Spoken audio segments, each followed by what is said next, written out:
नमस्कार, आप देख रहे हैं सी न्यूज भारत और मैं हूं आपके साथ आकांक्षा यादव। वक्त हो चुका है न्यूज आवर का।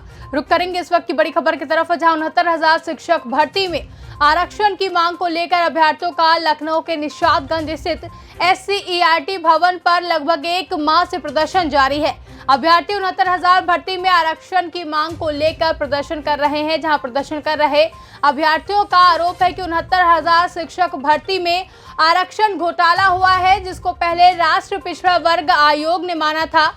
उसके बाद अब राज्य पिछड़ा आयोग ने भी स्वीकार कर लिया है। आरक्षण की मांग को लेकर प्रदर्शन कर रहे अभ्यर्थियों से हमारे संवाददाता फरीदुल हसन ने बात की है।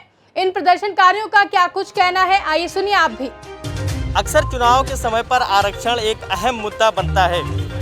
आरक्षण के नाम पर सरकारों को हमने गिरते और बनते भी देखा है, मगर फिलहाल उत्तर प्रदेश की राजधानी लखनऊ में SCERT भवन पर 69,000 की भर्ती में आरक्षण की मांग को लेकर लंबे समय से विरोध प्रदर्शन चल रहा है। हमारे साथ हैं वो अभ्यर्थी जो आरक्षण की मांग को लेकर विरोध प्रदर्शन कर रहे हैं। क्या कुछ आपका आरोप है जिसके बाद से ये नियुक्ति पत्र नहीं मिल पा रहा? सर, हमारा कोई आरोप नहीं है। इस भर्ती में आरक्षण घोटाला हुआ है, ये बात अब जग जाहिर है। ये बात किसी से छिपी नहीं है कि इस भर्ती में हम OBC और SC भाइयों का हकमारी किया गया है। ये बात हम नहीं कह रहे हैं, हमारी इतनी बिसात नहीं है कि हम सरकार पर आरोप लगाएं। ये बात राष्ट्रीय पिछड़ा वर्ग आयोग चिल्ला चिल्ला कर उसकी रिपोर्ट कह रही है कि इस भर्ती में आरक्षण घोटाला हुआ है।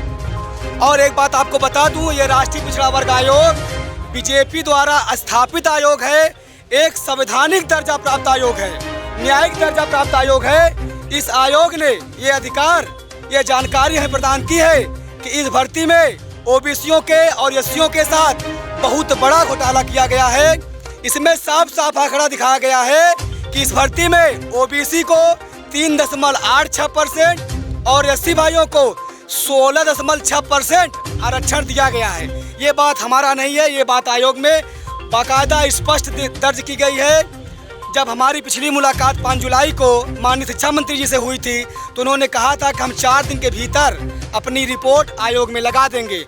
आज 4 नहीं 14 दिन हो गए हैं, अभी तक सरकार की तरफ से, अधिकारियों की तरफ से किसी भी तरह का कोई भी रिपोर्ट नहीं लगाई है, बस हाला हवाली चल रही है। और एक अंतिम बात आपको बताना चाहूँगा, ये जो आयोग की रिपोर्ट होती है, इसका संवैधानिक नियम होता है कि ये अपनी कोई भी रिपोर्ट या कोई भी आरोप किसी पे लगाते हैं तो उसके लिए 15 दिन का अंतिम समय दिया जाता है। अगर आपको कोई आपत्ति हो तो उस पर आप आपत्ति अपनी दर्ज करा सकते हैं कि ये गलत है, ये सही होना चाहिए।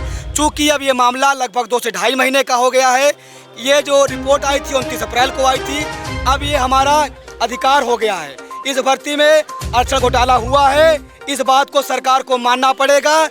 जब तक सरकार इस बात को नहीं मानेगी और हमें सभी OBC SC भाइयों को हमें पूरा अधिकार नहीं देती, हम लखनऊ छोड़ने वाले नहीं हैं। धन्यवाद। महिलाएं हैं, उनसे भी पूछ लेंगे। मैडम, आरक्षण की मांग को लेकर इसमें 69,000 प्रदर्शन कर रही है, आयोग ने कह दिया, उसके बाद भी शिक्षा विभाग के द्वारा कार्रवाई न होने का क्या कारण माना?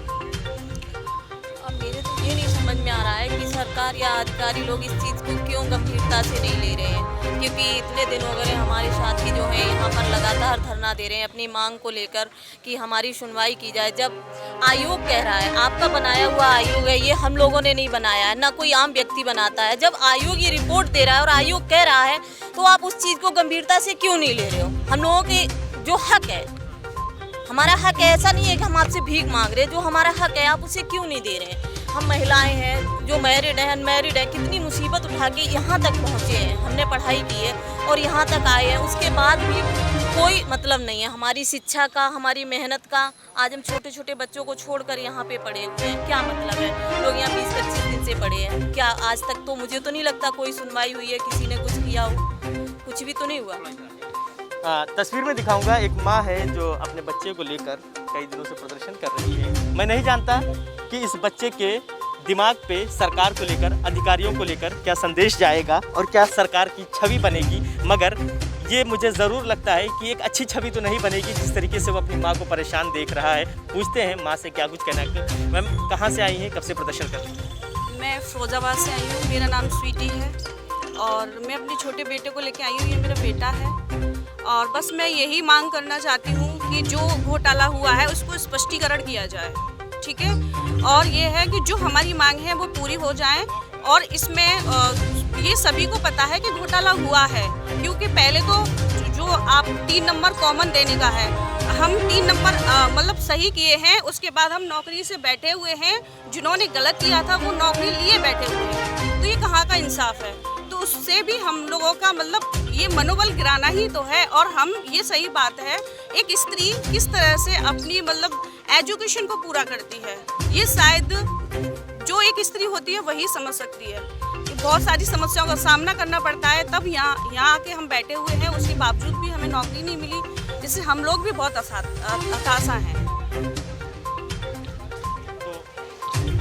प्रदेश के अलग अलग जनपदों से ये भी आरक्षण की मांग को लेकर और उसको लागू करने के लिए विरोध प्रदर्शन कर रहे हैं। इनका साफ तौर पर कहना है कि आयोग ने कह दिया है कि इसमें आरक्षण घोटाला हुआ है, मगर शिक्षा विभाग मानने को तैयार नहीं है, या फिर अभी तक वो उसमें स्पष्ट रिपोर्ट नहीं लगा रहा है, जिसके कारण इनकी सुनवाई हो सके। अब देखना ये काफ़ी अहम होगा कि कब तक ये धरना चलता है और कब इनकी सुनवाई होती है। कैमरा पर्सन हरीश के साथ फरीदुल हसन सिंह, लखनऊ। फिलहाल के लिए इतना ही। देश और दुनिया की तमाम बड़ी अपडेट्स के लिए बने रहे सी न्यूज़ भारत के साथ।